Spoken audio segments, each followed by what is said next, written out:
কৰাৰ বাবে তেখেতৰ ঘৰলৈ মই গৈছোঁ। নমস্কাৰ সকলোকে। আপোনালোক সকলোৱে জানে যে মই এজন ট্ৰেভেল কণ্টেণ্ট ক্ৰিয়েটাৰ। মই ঘূৰি ফুৰাৰ ভিডিঅ' বনাওঁ আৰু সেইবিলাকে প্ৰস্তুত কৰি আপোনালোকৰ মাজত আগবঢ়াই দিওঁ। কিন্তু আজি এটা বিশেষ সমালোচনামূলক ভিডিঅ' আপোনালোকৰ কাৰণে লৈ আহিছোঁ। আৰু মই কেতিয়াও ভবা নাছিলোঁ যে এনেকুৱা ধৰণৰ ভিডিঅ' বনাই আপোনালোকৰ মাজলৈ আগবঢ়াই দিম। কিন্তু আজি বাধ্যত পৰি এই ভিডিঅ'টো বনাবলগীয়া হ'ল।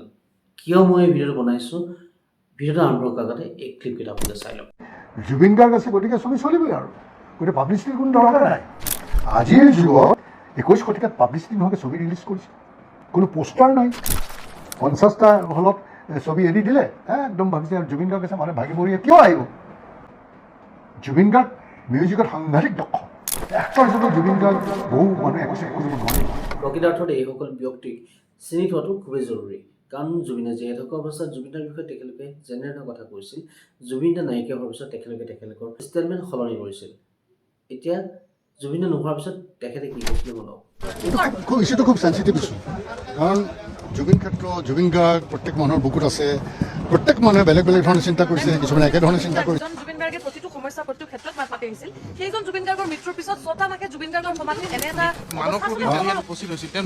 নিজৰ প্ৰচেষ্টাত এটা ঘৰ বনোৱাৰ কথা কৈছিল। নহয়, নিজৰ প্ৰচেষ্টাত ঘৰ বনোৱাৰ কাকো ইণ্ডিভিজুৱেলি সেই হাইটটো ল'বলৈ আমি কিয় দিওঁ। গতিকে জুবিন গাৰ্গ নিচিনা এটা সত্তাৰ দায়িত্ব আপোনালোকে ল'বলৈ লৈছে, গতিকে কথা কওঁতেও অকণমান সাৱধান হ'ব, কাৰণ সময়টো খুব চেঞ্চিটিভ। গতিকে আপোনালোকে এনেকুৱা কথা কৈ নিদিব যিটো কথাৰ কাৰণে ৰাইজৰ মাজত এটা ক্ষোভৰ উদ্গীৰণ হয়।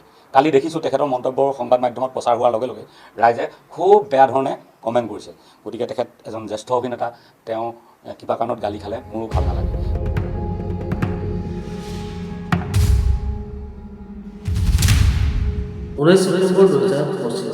এই বিশেষ দিনটো, যিটো দিনৰ কথা মনত পৰিলে প্ৰত্যেকজন অসমীয়া চকু বহাই মেলি উঠে।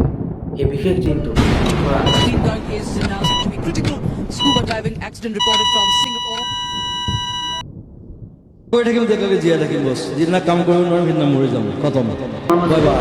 জুবিন দা আমাৰ মাজৰ পৰা নাইকিয়া হৈ যোৱা আজি প্ৰায় 6 মাহ সম্পূৰ্ণ হৈ গ'ল। এই 6 মাহত আমি বহুত কিবা কিবি দেখিলোঁ, কিন্তু জুবিন ক্ষেত্ৰৰ এই চিতাভস্মটোৰ বাহিৰে বাকী কোনো অংশ আজিলৈকে সম্পূৰ্ণ হৈ নুঠিল।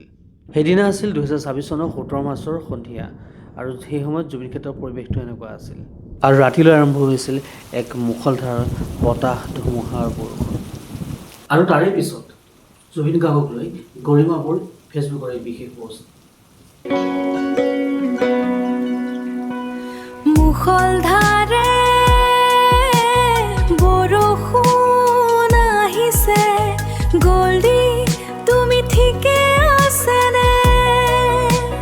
প্ৰকৃতি মাতৃয়ে নিজে আৱৰি সামৰি ৰাখিব তোমাক মোৰ সোণ।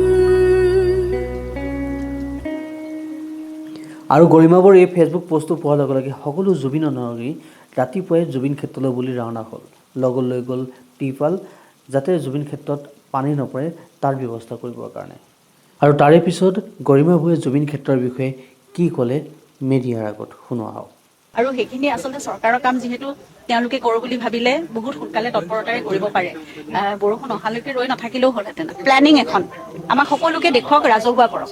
আৰু ইয়াৰ পিছত জুবিন ক্ষেত্ৰত উপস্থিত হ'ল মানস ৰবীন ডাঙৰীয়া, আৰু তেখেতে কি ক'লে শুনোৱা হওক। নমস্কাৰ, আজি এই জুবিন ক্ষেত্ৰলৈ আহিলোঁ। মই কালি ৰাতিহে গুৱাহাটী পাইছোঁহি, আৰু আগদিনা দেখিলোঁ গৰিমা বৌহঁতে এইবোৰ লগাই থৈ গৈছেহি। বেয়া লাগিছে। মানুহো আমাক ফোন কৰি কৈছে কি কৰি আছা তোমালোকে। তো আজি আহি চালোঁহি গোটেই অৱস্থাটো, এইবোৰ এতিয়া বতাহ মাৰি আছে, আজি চব ফুলি উঠিছে গোটেই। গতিকে বেছি বতাহ মাৰিলে এইটোতো উৰি যাব। গতিকে দাদাৰ গাত যাতে পানী নপৰক তাৰ ব্যৱস্থা এটা কৰিবলৈ আহিছোঁ, আৰু সকলো ৰাইজে সহযোগ কৰাৰ আশা দিছে। গতিকে সকলোৰে হৈ আমি যেতিয়ালৈকে জুবিন ক্ষেত্ৰখন হৈ নুঠে তেতিয়ালৈকে যাতে এই জুবিনদাৰ মৰমত যিবিলাক সামগ্ৰী দি থৈ গৈছে সেইবিলাক যাতে নষ্ট নহয়, পানীত যাতে নিতিতে, তাৰ এটা খুব সুন্দৰ ব্যৱস্থা আমি 3 দিনমানৰ ভিতৰত কৰি তুলিবলৈ চেষ্টা কৰিম। মানস ৰবীন কালি ইয়াত উপস্থিত হৈছিল, তেওঁ নিজৰ প্ৰচেষ্টাত এটা ঘৰ বনোৱাৰ কথা কৈছিল। কিন্তু নহয়, নিজৰ প্ৰচেষ্টাত ঘৰ বনোৱাৰ কাকো ইণ্ডিভিজুৱেলি সেই হাইটটো ল'বলৈ আমি কিয় দিওঁ। কি ক'লে তেখেতে, পাৰ্চনেলি কিয় আমি হাইপ ল'বলৈ দিম। যদি আপোনালোকে পাৰ্চনেলি কাকো হাইপ ল'বলৈ দিবলৈ মন নাছিলে, আজি ইমান দিনে আপুনি ক'ত আছিলে? আজিলৈকেতো মিডিয়াৰ আগত আপোনাৰ জুবিন দাৰ বিষয়ে একোটা কথা কোৱা নেদেখিলোঁ। অথচ জুবিন ক্ষেত্ৰলৈ আমি প্ৰায়ে যাওঁ, গতিকে কোনো দিনে আপোনাক জুবিন ক্ষেত্ৰত দেখা নাপালোঁ। অথচ আপুনি জুবিন ক্ষেত্ৰৰ সেই পৰিচালনা সমিতিখনৰ লগত জড়িত হৈ থকা স্বত্তেও কেতিয়াও কোনো ধৰণৰ এনেকুৱা ধৰণৰ পদক্ষেপ আমি লোৱা নেদেখিলোঁ। আৰু আজি যেতিয়া জুবিনৰ নৰগীসকল বা মানস দায়ে যেতিয়া বৰষুণ দিয়াৰ পিছত টিউবৱেল টানিছিল, তেতিয়া জুবিনৰ নৰগীয়ে যেতিয়া এনেকৈ কৰা দেখিছিল, তেতিয়া মানস দায়ে তাত উপস্থিত হৈ এই বাধ্য দিছিল যে তেখেতলোকে সেইখন নিৰ্মাণ কৰিব। আৰু সেইটো কৰাৰ লগে লগে আপোনালোকৰ গা জ্বলিল। গতিকে আপোনালোকে মিডিয়াৰ আগত বাই দিব লাগিছে। সেইকাৰণে আপোনালোকক সকলো মানুহে কমেণ্টৰ যোগেদি ছ'চিয়েল মিডিয়াত থকা কৰিছে। সেইকাৰণে তাৰ দুদিন পিছত মানস দায়ে 19 মাৰ্চ তাৰিখে ৰাতি ফেচবুকত তেখেতে এটা পোষ্ট দিলে যে জুবিন দাৰ ছমহীয়া দিনা সকলোকে জুবিন ক্ষেত্ৰলৈ মতা হ'ল এটা বিশেষ কাৰণত। আৰু কি বিশেষ কাৰণ মতা হ'ল, আহক ভিডিঅ'টো আপোনালোকে জানিম।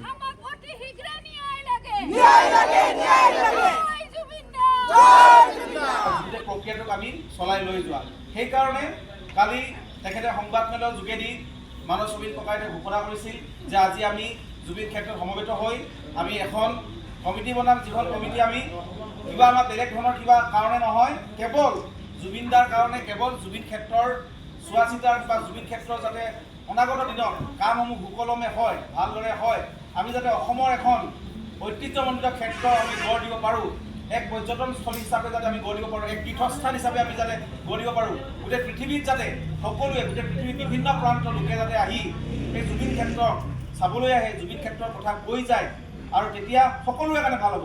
চৰকাৰখনৰ ক্ষেত্ৰতো ভাল হ'ব, চৰকাৰখনে প্ৰশংসা কৰিব, অসমৰ ৰাইজক মানুহে ভাল পাব, প্ৰশংসা কৰিব, আমাৰ শিল্পী সমাজক ভাল পাব, সকলোকে ভাল পাব। কাৰণ কিয়, অসমত এনেকুৱা এখন যদি আমি ক্ষেত্ৰ বনাব পাৰোঁ। আৰু সেইকাৰণেই আজি গোটেই সভাখনৰ মূল বিষয় সেইটোৱেই। আৰু ইয়াৰ পিছত মই আচলতে আমি কোনো ধৰণৰ এনেকুৱা এখন সভা নহয় যে যিখন সভা একদম কিবা আমি সংবিধান বা কিবা নীতি নিয়ম উদ্দেশ্য এনেকুৱা ধৰণৰ বেলেগ ধৰণৰ নাই। আমি সামূহিকভাৱে আপোনালোকক আমি সমবেত হ'ব কৈছিলোঁ, আৰু আপোনালোকৰ সহযোগত গোটেই প্ৰক্ৰিয়াটোৰ কথা, গোটেই কথাখিনি মানে বিতংভাৱে মই দুআষাৰ ক'বলৈ আপোনালোকৰ উদ্দেশ্যে মই আমাৰ মাজত উপস্থিত আছে শ্ৰদ্ধাৰ শিল্পী। সকলোৱে জানে যে জুবিন দাৰ লগত যিসমূহ গীতৰ সৃষ্টি আচলতে এক মানে আমি মনত ৰাখিব লাগিব। আৰু জুবিন মানসৰ এক যাত্ৰা, আৰু এই যি যাত্ৰা, এই সাংগীতিক যাত্ৰা, এই যাত্ৰা সদায় অসমীয়া সদায় মনত থাকিব। আৰু প্ৰথম দিনাখনৰ পৰাই জুবিন দাৰ গোটেই প্ৰক্ৰিয়াটোৰ লগত মানস জুবিন ককাইদেউ আছে, তেওঁ নিজৰ স্থিতিত অটল আছে, সবল স্থিতিত আছে, আৰু তেখেত আহিছে। লগতে আমাৰ অসমৰ এগৰাকী বিশিষ্ট জনপ্ৰিয় সকলোৱে মৰমৰ আদৰৰ কণ্ঠশিল্পী, সংগীত পৰিচালক আমাৰ অনুপম শইকীয়া ডাঙৰীয়া আছে, আৰু বিভিন্নজন আছে। মই প্ৰথমেই মানস দাক, গোটেই বিষয়টোৰ আহ্বায়ক মণ্ডলী হৈ বা আহ্বায়ক হৈ মই মানস দাক গোটেই আজি সভাখনৰ উদ্দেশ্যে ৰাইজক মই দুআষাৰ ক'বলৈ অনুৰোধ জনাইছোঁ, আৰু উদ্দেশ্যটো ক'বলৈ আপোনাক আহ্বান জনাইছোঁ। সকলোৱে জানে নেজানে, এতিয়া কথাটো হ'ল দূৰ দূৰণিৰ পৰা কোনোবা আহিছিলা নেকি? এইটো উদ্দেশ্যে কোনোবা আহিছিলা? কোন আহিছিলে? সেইখিনি মানস দাক এখন গামোচা দিব বিচাৰিছে বাইদেউ এগৰাকী।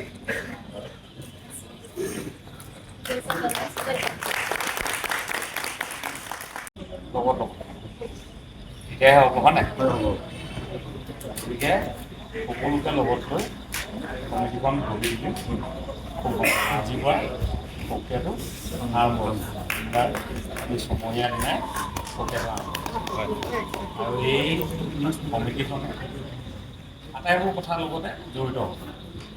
কেৱল জুবিন ক্ষেত্ৰ বুলিয়েই নহয়, জুবিন গাৰ্গৰ স্মৃতিত অসমীয়াকৈ ৰাখিব। জুবিন গাৰ্গে যিবোৰ আদৰ্শক লৈ প্ৰতিষ্ঠা কৰিব বিচাৰিছে, সেইবোৰক লৈও আগবাঢ়ি যাম। যিবোৰ কথা তেওঁ আগভাগ লৈছে, সেই আটাইবোৰ কথা, তেওঁৰ আদৰ্শ, তেওঁৰ চিন্তা জীয়াই ৰাখিবলৈ আগভাগ ল'ব। গতিকে সেইধৰণে সমিতিখন নিৰ্মাণ কৰা হ'ব। আজি সেয়া আৰম্ভণিটো হ'ল, আপোনালোক আহিলে গমেই